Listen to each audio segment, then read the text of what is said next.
At the U.S. Capitol, in a live hearing streamed across 50 states, Congresswoman Jasmine Crockett confronts conservative firebrand Candace Owens over the dangerous rise of weaponized disinformation.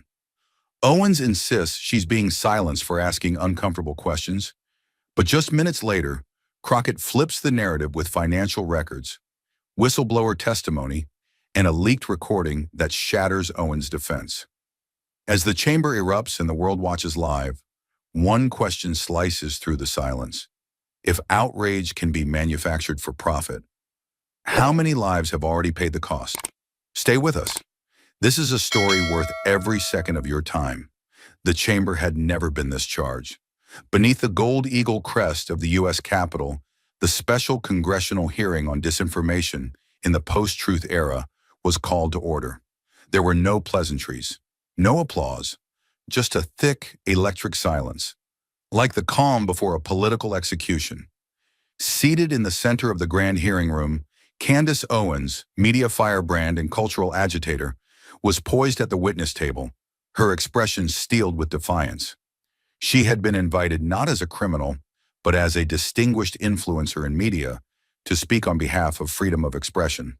But everyone in the room knew this was no tribute. It was a trap being set with precision. Across from her, seated high behind the oak dais, was Congresswoman Jasmine Crockett, now chairing the committee with unshakable poise. Her gavel rested untouched. Her files were already open. Her posture was calm, but her eyes were loaded with intent. She wasn't here to play politics. She was here to interrogate power. Crockett was flanked by aides, legal advisors, and two massive LED panels already synced to incoming data. Her voice hadn't spoken a word yet, but the tension she carried was louder than thunder. Owens sat back in her seat, legs crossed, defiant smile drawn tight across her face like armor. But even she couldn't ignore the quiet shifting of the atmosphere. Something in the room had changed. This wasn't the soft platform she was used to. This was Capitol Hill under full exposure. No scripts, no cuts, no edits. And across from her sat the one woman she couldn't out-talk, out-shout, or outsmart. No one in the room could have predicted what was about to unfold, but in less than an hour, an empire built on outrage would start to crack, and Candace Owens wouldn't see it coming. But just as the air thickened with anticipation, it wasn't the committee that struck first. It was Candace Owens, who leaned into the microphone not to defend herself, but to ignite a firestorm before a single question could be asked. Her voice didn't tremble. It surged, calculated, cold and laced with fury masked as righteousness. "What's happening here today isn't justice," she declared, her eyes sweeping the room like a predator stalking familiar territory. "It's punishment." She didn't wait for a prompt. She didn't acknowledge the chair. She launched forward with a clarity honed over years of talk shows, online tirades, and headlines engineered to provoke. The truth is simple. The United States government, the mainstream media, and the tech empires that control your news feeds, they don't want people like me speaking freely, not because I lie, not because I manipulate, but because I refuse to submit. She let the silence hang before detonating the next line like a grenade. "I am a black woman who dares to think differently, and for that, they'd rather burn me at the stake than let me speak at the table." She said it not with fear, but with practiced venom, an indictment aimed at everyone in the room and everyone watching across the country. She turned her body toward the cameras now, abandoning the committee altogether. "I ask questions. Dangerous ones? Yes, but only dangerous to the people who benefit from silence." Her words oozed with moral superiority, each syllable delivered with the cadence of a viral clip waiting to explode across social media. "They hate that I shine a light where they prefer shadows. They hate that I'm not on their leash. And most of all, they hate that I do it while black." She leaned back slowly in her chair, arms folded, gaze unblinking. "So don't confuse this hearing for accountability. This is retaliation. This is what it looks like when the establishment realizes it can't control the narrative anymore." For a moment, the room was paralyzed. The audience, a sea of political aides, press corps, and victims of misinformation, absorbed the speech like a slap. And yet, in the middle of the chaos she was trying to conjure, Jasmine Crockett didn't flinch. She didn't interrupt. She didn't glance at the cameras. She didn't even blink. Instead, she calmly slid her pen across a notepad with surgeon-like precision, her fingers steady, her expression unreadable. She made a single check mark beside a bullet point on the page, then gently nodded, as if confirming something she already knew would happen. No rebuttal, no confrontation, just a nod. And in that moment, her silence pierced louder than Owens's entire monologue. The audience felt it, tensely, viscerally, that Jasmine wasn't threatened, that she wasn't rattled, that this entire outburst had been anticipated. Owens had come into the hearing chamber believing she could twist the narrative in her favor with sound bites and firebrand theatrics. But Crockett had brought something else entirely, an arsenal of restraint, timing, and facts still hidden beneath sealed folders and flickering screens. The silence that followed Owens's rant wasn't weakness. It was the sound of a blade being drawn in the shadows, calm, quiet, and mercilessly deliberate. And though Candace Owens had the floor, what she didn't realize was that Jasmine Crockett had already taken the room. She had claimed to be the victim of censorship, the rebel with no backers, but Jasmine Crockett wasn't chasing feelings. She was chasing funding, and now the numbers were ready to speak. Jasmine Crockett moved with a stillness that made the room lean in, not out. She didn't raise her voice. She didn't posture. She simply reached for the small black remote resting beside her binder, clicked once, and turned toward the screen behind her with surgical timing. The lights dimmed by a fraction, just enough for the white text on the digital display to sear into the eyes of everyone watching. At the top of the slide, the words, Candace Owens, Undisclosed Income, 2022 to 2024. And beneath it, a single, unignorable figure, $10,271,893. Jasmine let the silence do the heavy lifting for a beat before speaking. That, she began with calm precision, is how much Ms. Owens has received from untraceable entities, many of which have no visible board, no stated mission, and no tax records. She let her eyes sweep the room slowly. Meanwhile, her media output during that same period spiked by 146%. Coincidentally, right as disinformation about public health, election integrity, and civil rights reached critical mass in this country. The room shifted, stiffened. Journalists scribbled faster. Committee members exchanged glances. But Owens didn't look shaken. Not yet. She leaned back in her chair, crossed one leg over the other with casual defiance and raised her eyebrows. "So what?" she said, chuckling under her breath. "I earned that. I'm not some puppet. People pay because they believe in what I say. I've got reach. I've got followers. That's what value looks like in the free market." Her voice curled like smoke, aimed not at the committee, but at the camera. Always the camera. She didn't flinch. She thrived in controversy. She assumed this would pass, like every headline before. But Jasmine Crockett didn't blink. She simply raised one hand. No words, just a crisp, deliberate snap of her fingers. The screen behind her burst to life again, and this time, it didn't show numbers. It showed names, dozens of them.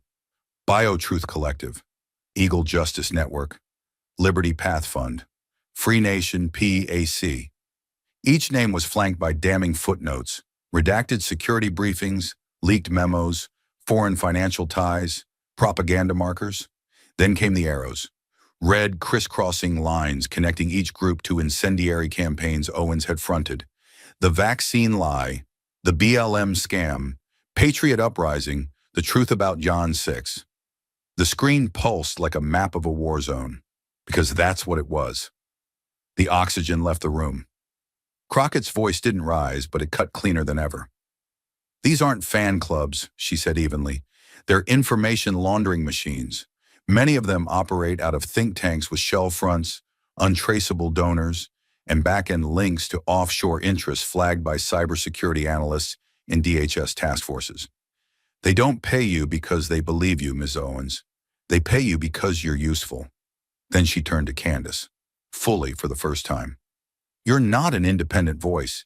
You're an asset, deniable, disposable, but highly effective until now." Owens's smirk faltered. Barely, but it was enough. Her lawyer shifted in his seat. Aides scribbled something urgent on paper. Across the country, in airports and bars and break rooms, Americans watching paused mid-sip. It was no longer a debate about opinion. It was a deconstruction of a machine, and the woman who stood at its center, cloaked in martyrdom but funded by shadows. And Jasmine Crockett had just pulled the first thread loose. The money trail was damning, but Jasmine Crockett knew it wasn't enough to just expose how the machine was built. She had to show where it bled. A sharp tap echoed as Crockett pressed a button embedded in the panel before her. The lights dimmed again, not theatrically, but surgically, like an operating room preparing for incision. The screen behind her reanimated, this time pulsing with a map of the United States bathed in heat signatures, shifting from pale yellow to deep crimson. Across the digital landscape, glowing clusters throbbed in cities, counties, and rural outposts alike, each one representing a concentration of viewer engagement with Candace Owens's most inflammatory content. At first, it looked like a simple analytics presentation, but as Crockett walked down from her chair and stepped to the floor, laser pointer in hand, the second layer slid into place, a transparent overlay of FBI-verified hate crime surges pinned to the same regions. The audience inhaled collectively. Cities like Tulsa, Orlando, Kenosha, and Mobile burned redder than the rest, not with heat, but with anger, fear, and real-world violence. Crockett stood centered in front of the map, the glow of data flickering across her face like a battlefield hologram. Her voice was low, measured, not theatrical, but lethal in its clarity. "What you're seeing," she began, "is not coincidence. It's correlation. This is the digital residue of weaponized speech." She tapped the pointer once, zooming into Arkansas. On April 12th, your video titled "The Race Card is Dead" surged to 2.3 million views in 48 hours. Another tap. On April 15th, a Black-owned bookstore in Little Rock was defaced with racial slurs and its windows smashed in. The screen split. Owens's video thumbnail on the left, news footage of the vandalism on the right. The timestamp alignment was surgical. "You didn't throw that brick," Crockett said, turning slowly to face Owens, "but you handed someone the weight and told them where to aim." She didn't need to yell. She didn't need theatrics. The data was a scalpel, not a hammer. "Ms. Owens," she continued, gesturing toward the growing timeline unfolding across the screen, "these aren't fringe events. These are repeated spikes in violence, always within 72 hours of your content going viral in specific counties." Now a third layer slid into view, geo-targeted social media trend lines, showing the echo chambers where Owens's language morphed into rage-fueled calls to action. It wasn't abstract anymore. It was causality, visible, traceable, bleeding from screen to street. Crockett returned to her seat slowly, letting the silence harden like concrete. Then she looked up, voice cool as glass. "You don't just speak to millions. You saturate them with fear, with suspicion, with license to act." The final image froze on screen, a side-by-side of Owens's YouTube dashboard, glowing green with monetized views, and a police body cam still of a young Latino boy, bloodied after being attacked by men screaming slogans pulled word for word from one of her live streams. Jasmine said nothing more. She didn't need to. The room didn't breathe. Because for the first time, they weren't looking at influence. They were staring directly at impact. The chamber sat suspended in silence, the screen still burning with data and faces that couldn't be erased. And for the first time since the hearing began, the woman at the center of it all began to crack. Candace Owens shifted in her seat, but this time it wasn't performative. It was nervous. Her fingers tapped the side of her chair in a staccato rhythm, betraying the crackling current under her skin. The smirk that had carried her through countless interviews, debates, and viral standoffs had vanished, replaced by something harder to name. Anger, yes, but laced with uncertainty. "That's anecdotal," she snapped, her voice louder than necessary, too sharp, too fast. "That's not how algorithms work. You can't connect hate crimes to engagement spikes. That's not science." She looked around, eyes darting, not toward Crockett, but toward the press gallery, the cameras, the shadowed faces in the observation rows. "I don't control who watches my content. No one does. It's random. It's chaos. It's math. Her voice cracked on the last word, just slightly, just enough to make everyone in the room feel the tremor. Crockett didn't respond. She didn't need to. The data was still glowing on the screen behind her, cold and merciless. View counts layered over emergency room admissions. Comments like, "We're taking the country back," aligned to timestamps of racial assaults. Owens's outburst was a wall thrown up too late, and everyone watching knew it. Her tone was no longer that of the fearless provocateur. It was the voice of someone cornered by receipts, of someone who thought they were playing a game of narratives, but had wandered into a battlefield of numbers and consequences. And for the first time, the empire of certainty she'd wrapped around herself began to tremble. The data had cornered her, the maps had shaken her, but it was the voice from behind her own walls that would deal the deepest cut. And Crockett, calm as ever, had been saving him like a loaded chamber. Jasmine Crockett didn't raise her voice. She didn't announce anything with drama or flair. Instead, she looked down briefly at a single line in her notes, then lifted her eyes and said with quiet finality, "Madam Chair calls Mr. Aidan Keller to testify." The name meant nothing to most in the room, until the side door creaked open and a slender man stepped in, shoulders tight, jaw locked, and eyes blinking against the flood of flashbulbs and whispers that erupted like gas through dry air.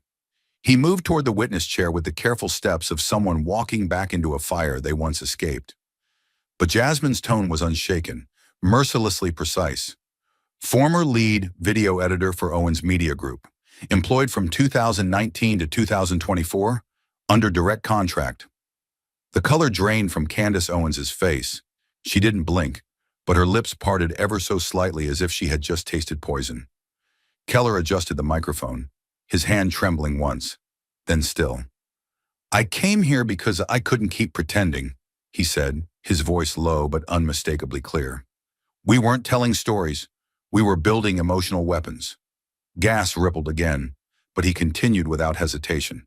Every video was tailored to ignite something specific: fear, rage, tribalism. We were told to find the quote that would divide, trim away any context that humanized the subject, and amplify only the tension. The truth wasn't the goal. Engagement was. He paused, locking eyes with no one in particular. And yes, that came from the top. The room froze. Journalists stopped typing. Staffers stopped whispering. For the first time, Candace Owens didn't just look challenged, she looked cornered. Behind Jasmine Crockett, the screens roared back to life, not with bullet points but with damning proof. Internal Owens Media emails marked for final cut, filled with phrases like "boost outrage cadence," "cut for emotion over logic," "delay fact-check overlay until after viral window." They weren't editing for clarity. They were editing for combustion. Jasmine said nothing. She simply folded her hands and waited. The silence was more ruthless than 1,000 accusations. Finally, Owens turned her head slightly, not to defend, not to rebut, but to glare sideways at the man she had once paid to sharpen her voice. Her lips barely moved, but those closest could hear the venom slip through clenched teeth. "You coward!" It wasn't the shout of someone defiant, it was the whisper of someone betrayed, exposed, and slowly drowning in her own reflection. The audience didn't cheer. They didn't jeer. They just watched, as if witnessing a dam crack from the inside. The first fracture audible before the whole thing collapses. Candace Owens had entered the hearing cloaked in armor, but now it was clear. The breach wasn't from her enemies. It had come from within. The testimony had punctured her defenses, but what came next didn't come from a witness or a document. It came from her own mouth, captured in a moment she never expected to face in a courtroom built for truth. Without a word, Jasmine Crockett tapped twice on her tablet. The lights dimmed slightly, not for effect but for control, as the central screen shifted to a black box with a single white title: Internal Staff Briefing, Owens Media Group, Confidential. Then audio. Raw. Undeniable. Candace's voice crackled into the chamber, off mic but crystal clear, the kind of audio that couldn't be denied because it carried not just her sound, but her intent. "Let's stop pretending people care about the facts," her voice said, casual and confident. They just want someone to yell what they're thinking. They want someone to punch for them, verbally. So we give them that. Laughter followed from somewhere off screen. Staffers, likely. Then Owens's voice again, firmer now. Truth doesn't go viral. Anger does. Doubt does. Rage does. People want to feel something, not think. They want someone to shout their fears back to them like gospel. She laughed again, low and cold. Truth is boring, but rage pays. The silence that followed was brutal. It wasn't the silence of shock. It was the silence of confirmation. That sickening pause when suspicion curdles into proof. Dozens of heads turned to Owens. She didn't move, not even an inch. Her shoulders were locked, eyes fixed forward, jaw visibly clenched. It was no longer a hearing. It was a mirror, and she was being forced to watch herself speak without filter, without script, without the armor of post-production spin. What she'd built her empire on, righteous defiance, was now echoing back at her as pure manipulation. Jasmine Crockett rose slowly, deliberately, letting the tension stew until it saturated the air. She didn't speak right away. She let the final words of the recording float, rage pays, until they burned into the marble. Then with a tone that sliced through the silence, she locked eyes with Owens and said, You weren't delivering truth. You were engineering outrage. She stepped closer to the center of the floor, her voice never rising, but growing heavier with each word. You didn't offer facts. You offered adrenaline. You weren't broadcasting insight. You were trafficking in chaos. She turned slightly, addressing the room now, not just the witness. This wasn't commentary. It was emotional exploitation dressed in commentary skin. And the public? They weren't just your audience. They were your product. No one spoke. No one moved.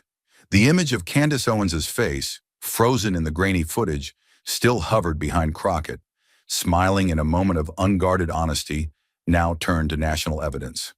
And in that moment, even Candace seemed to realize the war wasn't just over narrative anymore.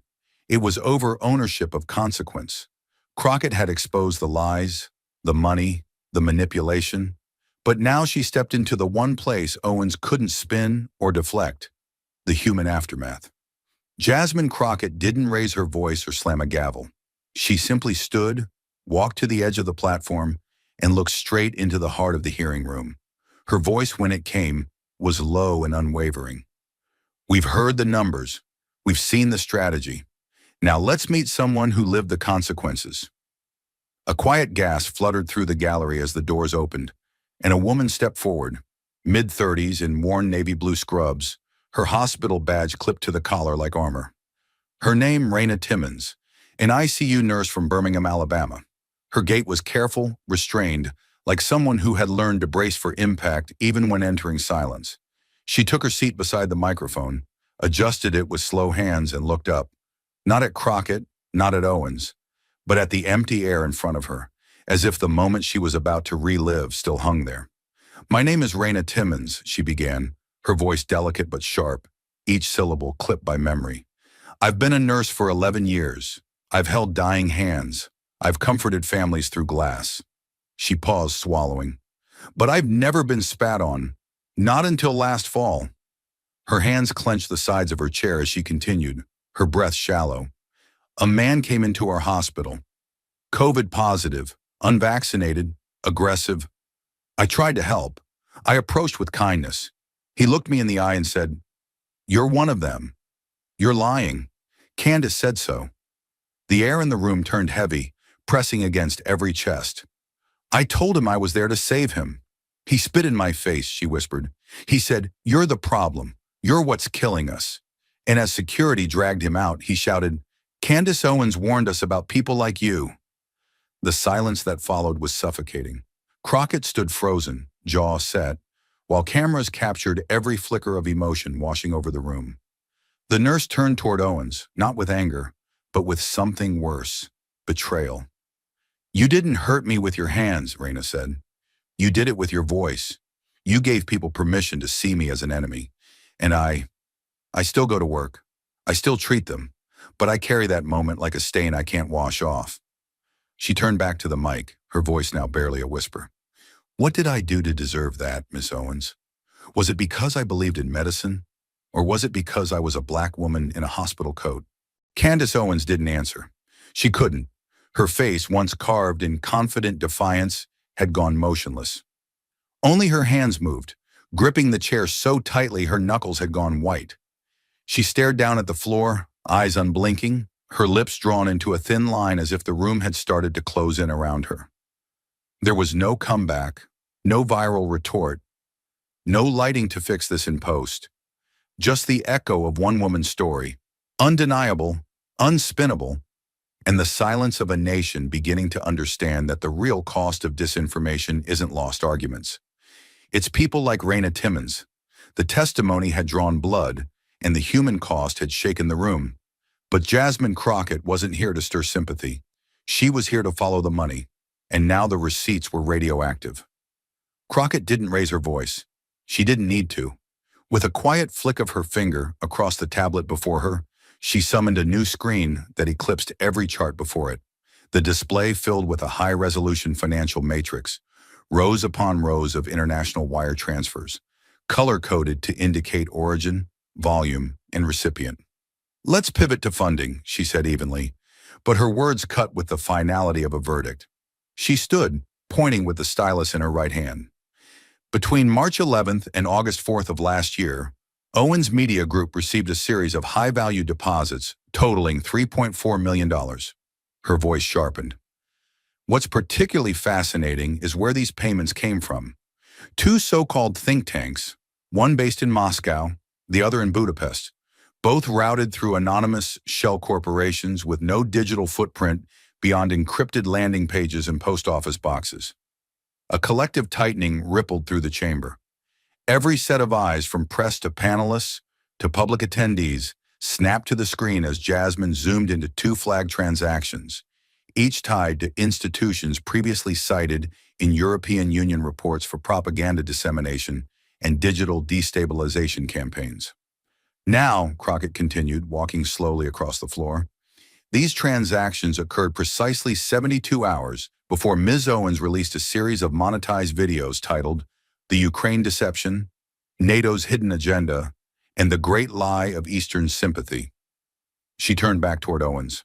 So I'll ask plainly, why were you receiving untraceable funds from foreign entities that specialize in information warfare, just before you publicly parroted their geopolitical narratives on American soil? Candace Owens froze. Not entirely, but enough for the room to feel it. The breath she took was shallow. Her tongue clicked softly as she formed the words, but the timing betrayed her. Those were donations, she said at last, her tone strained, far from her earlier swagger. Independent contributions. My platform is global. People send money all the time. I don't check every single source. Her voice cracked slightly. It's free speech. They support what I say. That doesn't mean I'm working for them. Crockett arched a single brow. No one said you were working for them. I said they're paying you. She clicked once more, and the screen split, one side showing a wire transfer time-stamped at 11:17 a.m. March 13th, the other playing Owens's video uploaded at 3:41 p.m. the same day, where she called Ukraine a deep state distraction designed to funnel U.S. taxpayer dollars into corrupt foreign hands. The room exhaled sharply, the collective tension breaking not in relief, but recognition. There was no theory left, just timestamps, just numbers, just choices made, money received, messages delivered. Candace's lips parted as if to reply, but nothing came. Her hand, once clenched around the chair arm, released slightly, fingers twitching. The silence that followed wasn't just uncomfortable, it was incriminating, and it stretched like a shadow over the hearing, long and cold. Jasmine Crockett didn't press. She didn't need to. She had done what no viral clip, no fact check, no opposition takedown could ever do. She had tethered words to motive, and motive to money. With her narrative unraveling and her composure cracking, Candace Owens stayed silent. But the man paid to speak for her tried one final maneuver, reaching not for truth, but for technicality. The lawyer rose stiffly, clearing his throat like someone buying time with air. His suit was impeccable, his expression strained, and his words landed not with conviction, but with the nervous polish of a man trying to shield his client from a tide already breaching the walls. "Madam Chair," he began, holding a thin folder like a talisman, "we object to the direction of this proceeding. Much of the evidence introduced today, including financial disclosures and third-party testimony, was not submitted in accordance with the expected pre-hearing disclosure requirements." He paused, scanning for sympathy that didn't exist. "Given these procedural concerns, we request a temporary recess for review and consultation. This hearing is no longer fact-finding, it's a hostile ambush." The chamber didn't gasp, didn't move, but something in the air changed. Less tension, more resignation. Even those who had once believed in Owens's media poise could now see the edges folding inward. Jasmine Crockett didn't respond right away. She took a breath, closed the binder in front of her with calm finality, and slowly stood. Her heels clicked against the polished floor, measured, surgical. She looked at the attorney not with scorn, but with the disinterest of someone who had already anticipated every defense before it left the mouth. "Let me make one thing perfectly clear," she said, her voice low but unshakably firm.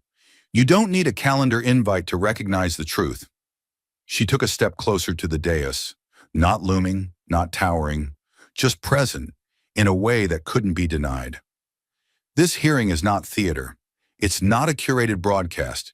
It's not a safe space for scripted rebuttals and PR framing." Then, without a pause, she turned her full body toward the camera embedded above the chamber clock, a direct stare into the living rooms, phone screens, and office monitors of a nation watching. Her voice didn't rise, but its weight grew heavy. "This is Congress, not a talk show, and not a sanctuary for spin." Her words didn't echo. They didn't need to. The stillness that followed was sharper than applause. Owens's lawyer sank slowly back into his seat, and Owens herself, eyes still locked on the desk, didn't lift her head, because there was no break coming, no intermission. The lights were on, the cameras were live, and the script was no longer hers to control. The defense had collapsed, the courtroom was breathless, and Candace Owens, once untouchable behind a wall of microphones, was now caught between her own contradictions. Jasmine Crockett didn't raise her voice. She simply let the truth speak in Owens's own voice. The room darkened just slightly. The overhead lights dimmed enough to let the monitors glow like the surface of a scalpel. On Crockett's signal, the screen behind her came to life, not with charts or accusations, but with something far more damning.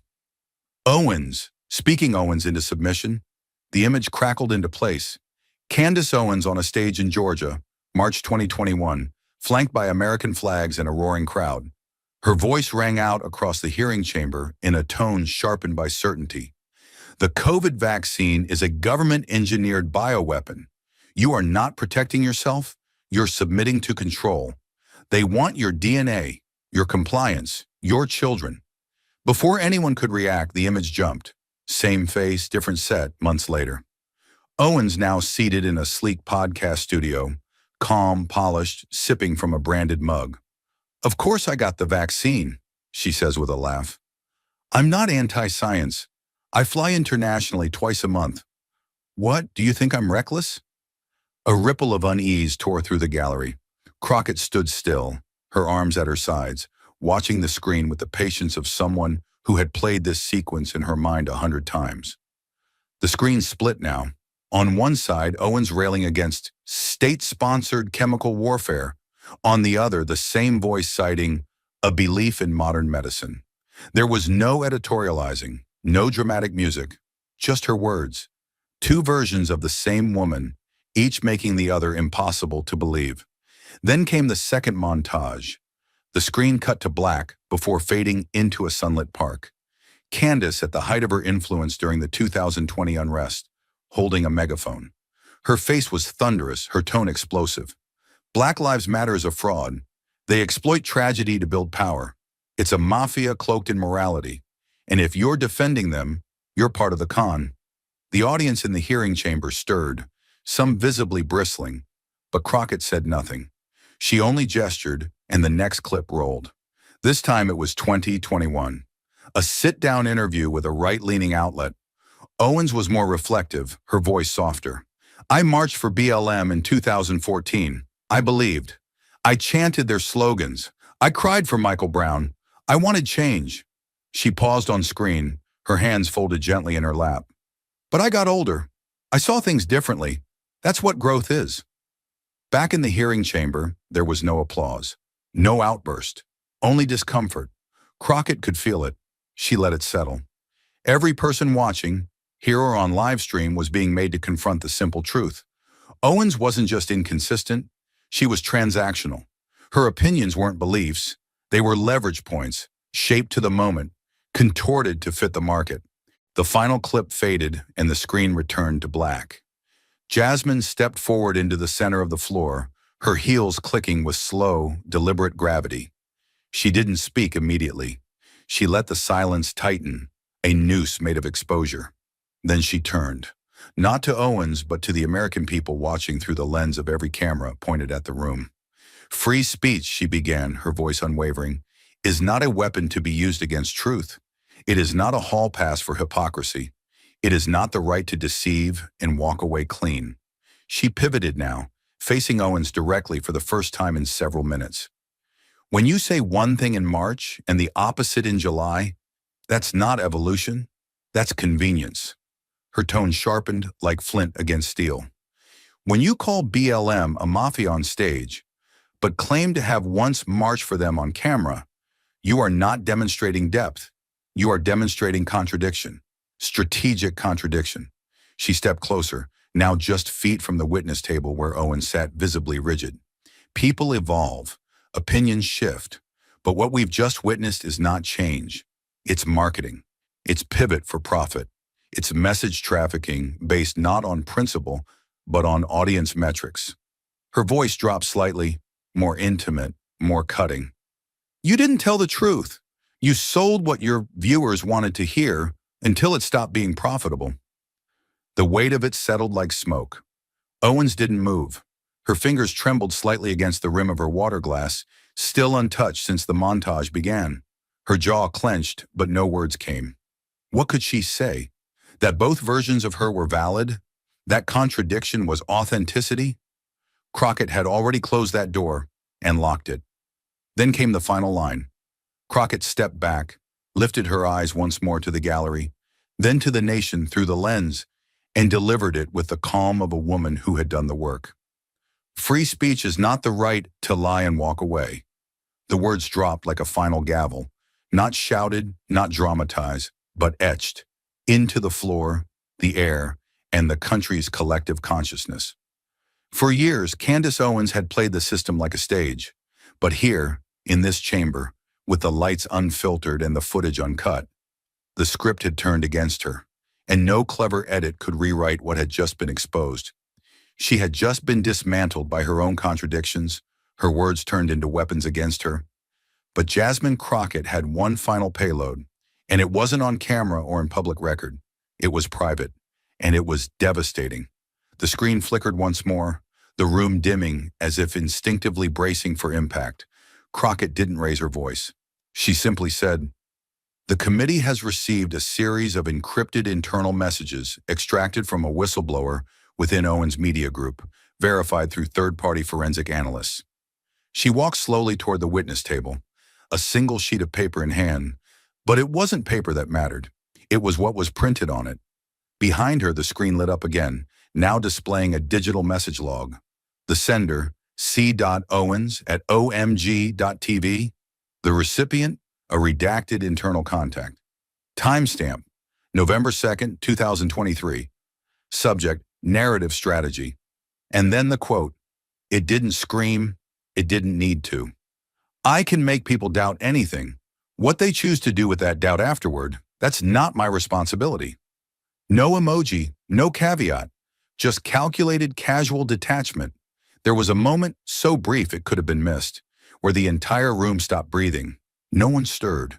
No one whispered. Even the cameramen froze behind their viewfinders, as if the silence itself was sacred. Because it wasn't just a quote, it was a confession, a blueprint, the architecture of her brand, laid bare in black and white. Owens had always danced on the edge of plausible deniability, but here it was, the admission that doubt wasn't a byproduct. It was the product. Jasmine Crockett stepped to the center of the room, her eyes fixed on the paper like it had weight. Then she looked up, directly at Owens, and read the line aloud again. Slowly, measured, final. I can make people doubt anything. What they choose to do with that doubt afterward, that's not my responsibility. She didn't editorialize, she didn't raise her voice. She simply let the words hang, like a guillotine suspended mid-drop. Candace Owens' face changed, not crumbling, but contracting. Her eyes blinked rapidly, her shoulders tensed, her lips parted slightly, but no words came. Color rose to her cheeks in a slow, irreversible flood, and her right hand gripped the table's edge as if she could will her body to remain still, to stop from trembling beneath the weight of her own arrogance finally unmasked. Crockett took a single step forward. Not your responsibility, she repeated, almost a whisper. Not when they storm a hospital. Not when they spit in the face of a nurse. Not when they torch a mural. Not when they point a gun and say, "She warned me." The air thickened with every syllable. You fed them suspicion like oxygen, and now you want to claim you're not responsible for the fire? Crockett's voice didn't tremble. It was low, controlled, devastating. And then came the rupture. Someone in the gallery let out an audible, "Oh my God." Another stood, snapping a photo of the screen. Then it began. The building hum of chaos, the sudden shift from stunned silence to full-on eruption. Gasps, murmurs, shouts. Phones lit up, cameras zoomed, reporters ran from the back rows to secure satellite feeds. One journalist from the BBC shouted into her mic in real time, "We are witnessing an extraordinary moment here in Washington." A producer from France 24 waved frantically at her cameraman to adjust the angle. Live feeds switched from the White House to the hearing room in under 15 seconds. Social media boiled over. Hashtags ignited. "Not my responsibility" began trending globally before Crockett even returned to her seat. Amid the commotion, Owens didn't move. Her gaze dropped from the screen to her lap, her chin quivering just once, imperceptibly to most, but not to Crockett. She saw it. She sensed it.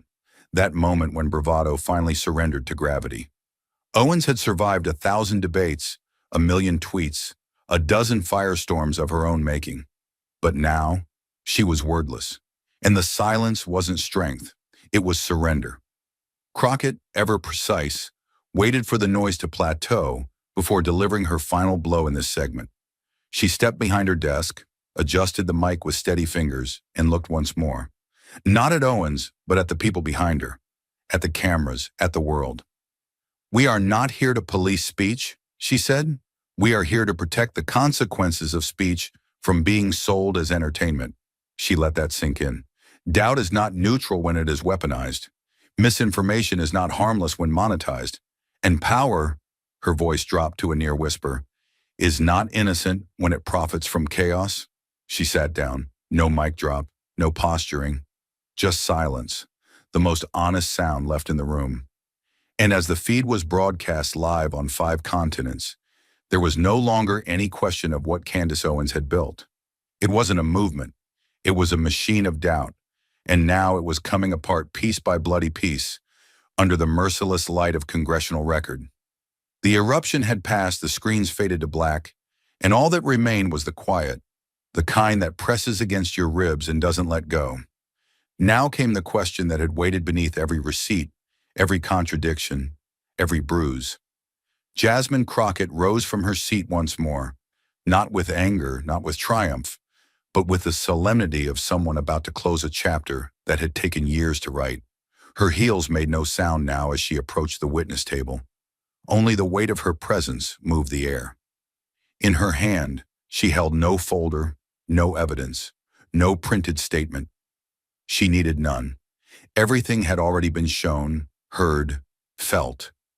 She stopped exactly 1 pace from the table, her eyes fixed on Candace Owens. Eyes not full of rage, but of relentless clarity. Her voice, when it came, was steady, even gentle. But beneath that calm was a blade honed for the final cut. I'm going to ask this only once more, Miss Owens, she said, letting the words breathe. Do you take responsibility for what you've said, for what it caused, for the people who listened, who acted, who bled? She didn't blink. She didn't move. The question hung in the air like a live wire, crackling in the silence. The room had no ceiling, no walls, no floor, just stillness. Every eye in the chamber turned to Owens, and for the first time, there was no camera she could turn to, no narrative she could hijack. It was just her and the reckoning she'd spent years outrunning. Her hands remained folded in her lap, knuckles white with pressure. She inhaled slowly, as if preparing to speak. But then, nothing. Not a word. Her eyes locked on the edge of the table, unfocused. Her lips pressed together. A single muscle beneath her right eye twitched. But still, nothing. The silence grew. 10 seconds, then 20. A murmur started at the edges of the gallery, the kind born not from disrespect, but from the unbearable pressure of anticipation. Crockett didn't flinch. She stood like a monument, her presence the only sound in the room. At 30 seconds, a cameraman in the far aisle adjusted his lens and stepped back, as if to widen the shot for what everyone now realized was a moment history would record. Not because of what was said, but because of what wasn't. 40 seconds. Owens blinked once. A shallow breath. Her jaw tensed and relaxed again. But still, no answer. At the 50-second mark, a rustle passed through the committee dais. Aides leaned forward. Microphones flickered to life. Chairwoman Ellis, seated 2 places down from Crockett, exchanged a glance with the Parliamentary Council. No one needed to confer. No one needed a vote tally. The room had already spoken. At exactly 1 minute and 4 seconds into the silence, Chairwoman Ellis leaned forward and tapped her gavel lightly. Just once. Let the record reflect, she said, her voice flat and final, that the witness has declined to respond. The words landed like a lid being sealed on a coffin. Jasmine Crockett turned slowly, returning to her desk without drama, without flourish. She sat, opened her binder once more, and spoke not to the witness, but to the nation. Let the record also reflect that silence in the face of consequence is not exoneration. It is acknowledgement. Behind her, the monitors lit up, not with footage this time, but with a simple white slide bearing the crest of the Oversight Committee. Below it, in block type, Resolution number 48-17B, Authorization for Expansion of Inquiry into Foreign Influence, Platform Monetization, and Public Harm. The room stirred again, this time with purpose. Phones buzzed, typing resumed. Cameramen adjusted lenses for exit shots. But no one looked at Owens. Not anymore. Because the story had shifted. The power had moved, and the silence she had once weaponized now sat around her shoulders like a closing fist. She sat alone, eyes fixed forward, hands motionless. The table before her was clean. The screen behind her was bare. But everything she had built, every fragment of certainty, every word sharpened into ideology, every fire she'd lit and walked away from, was now under oath, under scrutiny, under investigation. And no microphone in the world could speak on her behalf now. That minute of silence would live longer than any soundbite she'd ever shouted. The silence had spoken louder than any defense ever could. But Jasmine Crockett wasn't about to end this hearing with noise. She would end it with a line that would echo longer than a shout, and she knew exactly what it would be. She stood slowly, her posture unshaken, not a single page in her binder out of place. The screen behind her remained blank, the lights overhead warming back to their full brightness. But the atmosphere in the room stayed heavy, charged with something irreversible. Her eyes, calm but lit with conviction, scanned the room one last time, not as a victor surveying the aftermath of a battle, but as a truth-teller who had delivered the final word with restraint, not rage. Then, without fanfare, Jasmine Crockett spoke her closing line, the kind carved not from rhetoric, but from reality. Truth does not need to shout, she said. Her voice was soft, but every syllable was crystalline. It only needs to stand still and let the light find it. The room froze, not with tension, but with stillness, a reverent pause. No applause followed, nor should it. This wasn't a performance. It was a reckoning. And in that moment, the line didn't just settle in the air, it took root. It wasn't spoken for Owens. It was spoken for the people beyond the hearing room, for the nurse still haunted by a patient's hate, for the viewers duped into paranoia, for the truth buried beneath noise. Then came the shift. Candace Owens slowly stood, her chair legs scraping against the hardwood like a warning bell. She didn't look back at the committee. She didn't glance at Crockett. Her face was stony, her expression locked somewhere between indignation and exhaustion. But her silence screamed the loudest. She gathered nothing. No notes, no folders, no defense. Everything she had walked in with had been reduced to footage, contradictions, and unanswered questions. As she moved toward the door, the hallway beyond came alive. The wall of cameras was waiting, hungry, relentless, blinding. Flash bulbs burst like lightning against storm glass. Dozens of microphones stretched toward her like a firing squad of wires and foam. "Ms. Owens, do you deny foreign funding?" someone shouted. "Did you knowingly mislead the public?" cried another. "Do you stand by your Ukraine statements? Are you cooperating with the next phase of the investigation? Do you regret what you said about nurses and BLM?" The questions collided, stacked, echoed, each one sharper than the last. Owens said nothing. She walked forward, her pace tight and clipped, her jaw clenched with mechanical control. For years, she had thrived in front of these very lenses, commanding the spotlight, bending questions to her frame, redirecting scrutiny into spectacle. But not today. The optics had changed. The lights didn't worship anymore. They interrogated. And the silence around her was no longer deference. It was indictment. Her team followed closely behind, eyes down, mouths closed. Her lead attorney whispered something to her left ear. She didn't respond. She didn't flinch. But the moment she crossed the threshold into the marble corridor, the momentum was no longer hers. Aides passed her hurriedly. Journalists paced beside her like sharks. Even the Capitol security detail, usually stoic, kept glancing toward her as if watching a building crack in real time. Across the globe, her exit streamed live. CNN's lower third read, "Owens silent as hearing ends in stunning turn." BBC World, "Owens faces congressional inquiry expansion." Al Jazeera, "Right-wing commentator crumbles under congressional fire." But she didn't stop. She couldn't, because every step she took outside that room wasn't an escape. It was a retreat through broken glass.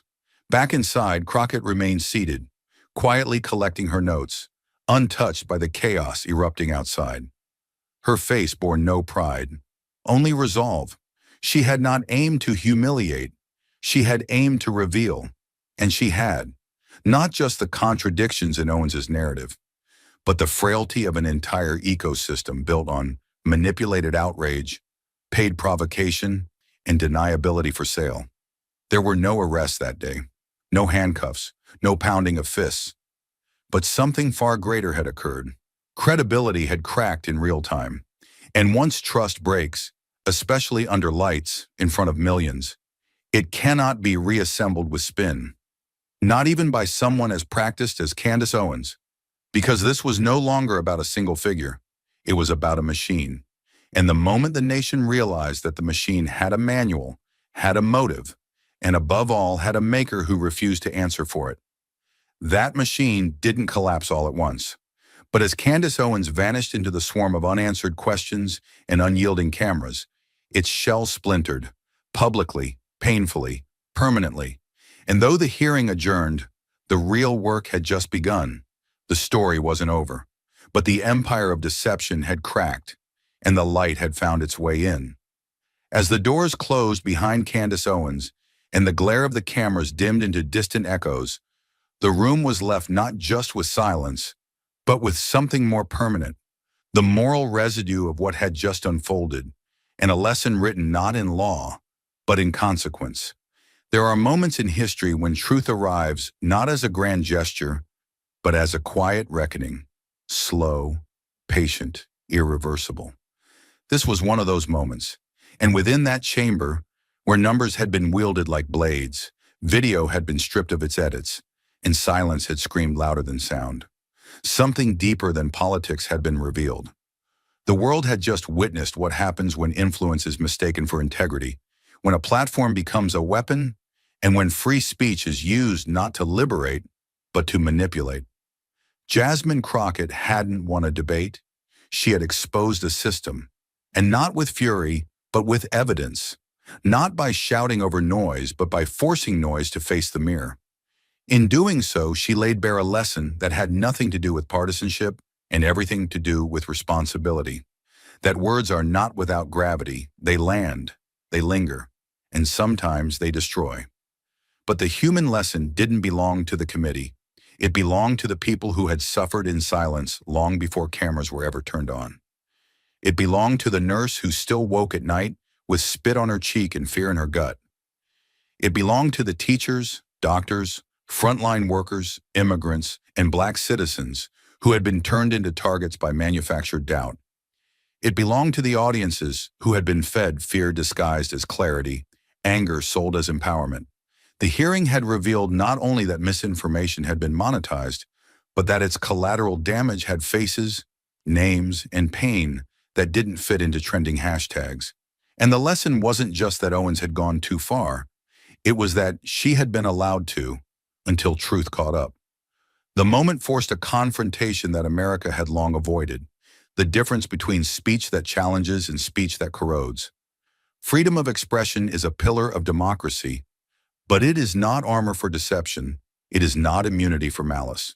Crockett's line, "Truth does not need to shout," was more than a mic drop. It was a philosophy, one that declared that honesty does not require an audience to be valid, that decency does not need virality to have value, that real courage lies not in saying the most outrageous thing, but in standing accountable when the consequences come. For Candace Owens, the fallout wasn't just reputational, it was existential. Because when the applause fades, when the clicks dry up, when the brand loses its shine, all that's left is the ledger of what your voice truly built. And in her case, it wasn't community, it wasn't clarity, it wasn't truth. It was a scaffold of suspicion. It was a pipeline of chaos, disguised as commentary, protected by ambiguity, until someone like Crockett, armed only with facts and moral force, shattered the illusion.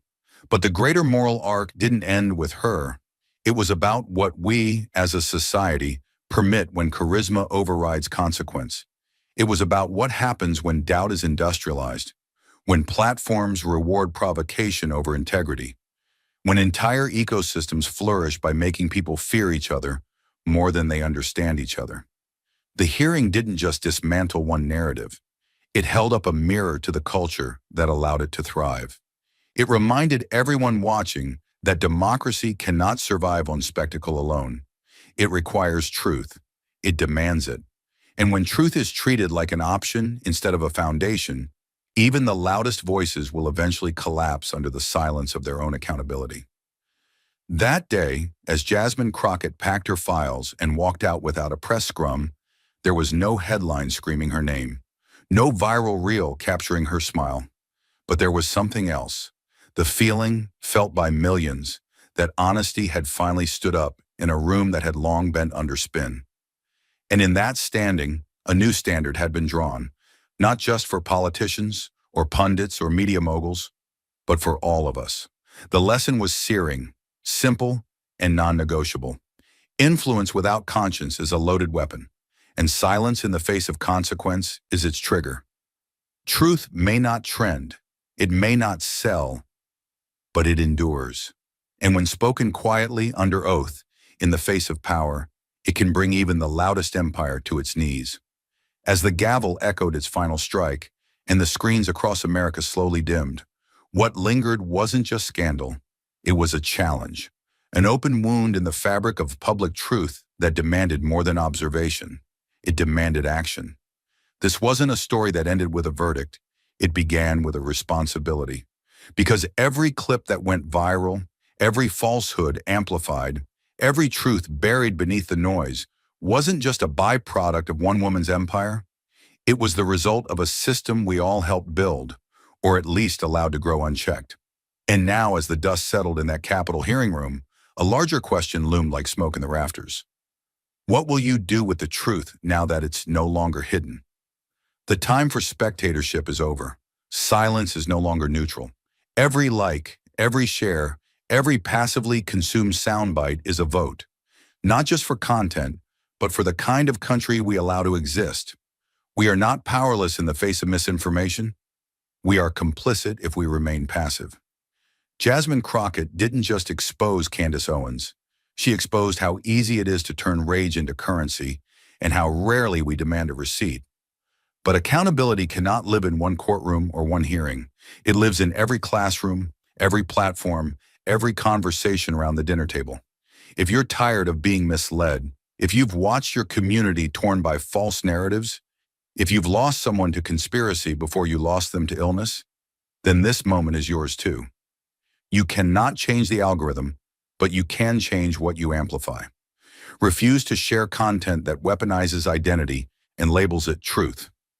Demand transparency from every influencer, anchor, and elected official. Push for legislation that separates opinion from deception